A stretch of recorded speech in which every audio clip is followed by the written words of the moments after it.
So today we are doing part 2 of our project, our Cabinet of Curiosities project, where today we are going to be refinishing the cabinet, of course.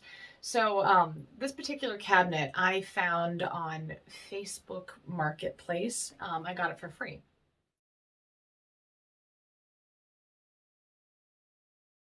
But the thing I did want to talk about is, if obviously this is a cabinet that's, some sort of antique that, you're probably not going to be able to find the exact one. So some ideas for other pieces that you could use if you're unable to find something similar to this. You could make a cabinet of curiosities with a regular bookcase. You can make it with a bell jar, like those glass domed bell jars. I'll try to insert some pictures of what I'm talking about if you're not familiar. But basically anything. Or you can still do standalone displays. Like if you got a wood plaque or a stand, you can kind of build like a structure around it to make a display. But you can use whatever you have, basically. Even if you had like a mantle on a fireplace, or just, I said, regular old shelving. I'll give you the basics of it. You can kind of make it work with what you happen to have at home, or what you're able to source at like a thrift store, or if you use Facebook Marketplace, or Craigslist, anything like that. So all these pieces that, even if you make if you make one yourself, none of them are going to be exactly the same, because we're going to be kind of working with what we have at our disposal, and that's sort of the beauty of it, right? So they'll all be unique in their own way. But first thing we're going to do is we're going to have to sand the piece down, get primer, then we're going to paint, and then we're going to seal it. So, and then we're going to do like decorative accents too, but we'll kind of get to that at a later point if we want to put like stenciling on it or repaint the hardware. But anyway, so let's go ahead and I'll cut to footage of that now, and we'll work on it together. Okay. Okay, so here I'm just taking a coarse grit sanding sponge that I got from the Dollar Tree, and I'm just roughing up the surface and scuff sanding it. You can tell when the close up here that there's a lot of nicks and gouges on the veneer and the top of the table on the surface here. So I'm just trying to smooth that out the best that I can without taking all the finish off. And then I'm going in with a primer. I used Zinsser Bin, and I just did 2 coats of that, and it makes everything like an opaque white once it's dry and you have both coats on, and it leveled everything out. If you find that you're getting a lot of brush strokes, you can try using a foam brush, but it actually self-leveled when it dried here.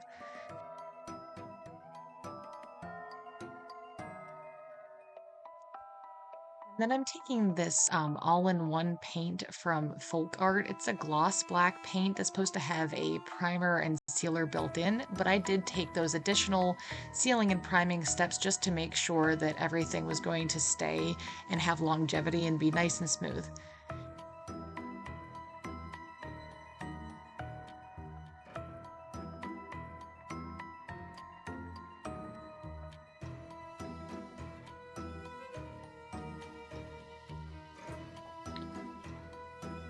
And then here I'm taking some silver finish paint.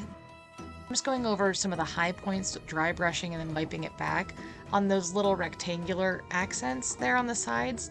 And I'm just kind of make sure that I give it like a little bit of a highlight to make it pop, but I didn't want it to be like actually fully on silver and shiny. And then here I'm just taking a sealer. I used Varathane, it was a polyurethane sealer, and I did 3 coats on this just to make sure that everything was nice and sealed. I have a young child and 2 cats. You can see one hiding in the background there on the right-hand side, but they like to claw everything and get into everything, so I wanted to make sure that this paint was not going to chip, wasn't going to flake off, so I did 3 coats of that. Now, there's going to be a lot going on inside of the cabinet when we have our twins and all of our floral elements in there, so I wanted to keep it pretty simple on the outside so it wasn't too busy. Later on, I did decide that I was going to add some stenciling, just a little bit on the very front there, just for some extra visual interest. So I sealed the whole piece first 3 times, like I said, just to make sure that nothing, that we've done up to this point was going to get damaged, or if I decided that I didn't like the stenciling, it would be easier to it without scuffing that paint underneath. Also did take some silver to the hardware, which I'll show you in a minute here, and just I dry brushed that on.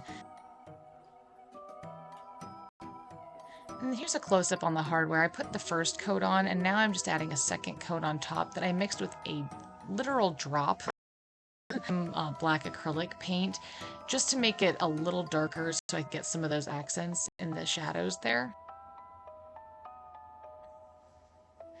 Now here I'm applying that stencil that I decided I was going to do later after the sealer, the first 3 coats of sealer dried. And I'm just using it like disposable sponge that I also got from the Dollar Tree. It came in a pack of 5, I think. Now when you're doing stenciling, basically you want to make sure that your brush is almost dry. You want the tiniest bit of paint on it. If you put too much paint on the sponge, it'll seep underneath that stencil. And that did happen here a little tiny bit, which I'll show you in a second when I take the stencil off. Okay, so now pulling back the stencil, you can see that there's a few little drops of silver that squelched out underneath of it here. So we're just going to touch that up with a little detail brush and then seal over that stencil as well to make sure everything has that same high gloss shine. So I'm just touching up those little edges here with a little fine brush.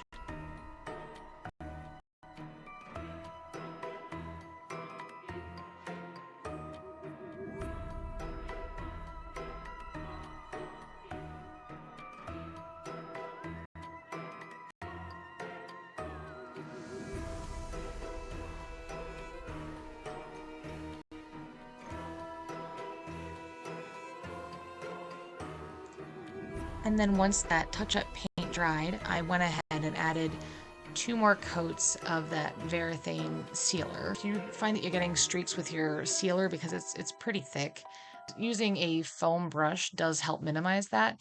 If you find that when it dries it still has some streaks, you can take a very fine grit sandpaper and it'll help kind of knock those back a little bit.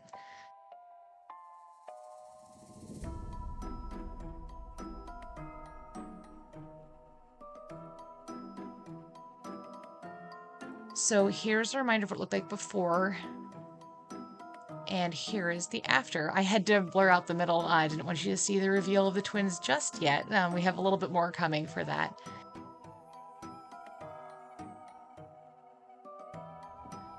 Okay, so phase 2 of our Cabinet of Curiosities is completed. So I think the cabinet also turned out pretty cool with the paint job that we did and everything. So I'm excited about that aspect too.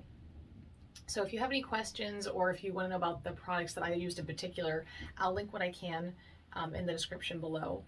But if you have anything else you want to talk about, let me know. And otherwise, I will see you in part 3, which is going to be adding our background and faux floral elements, and a little surprise too. So I'll end this here and then I'll see you in part 3 where we're working on our floral arrangements for our cabinet.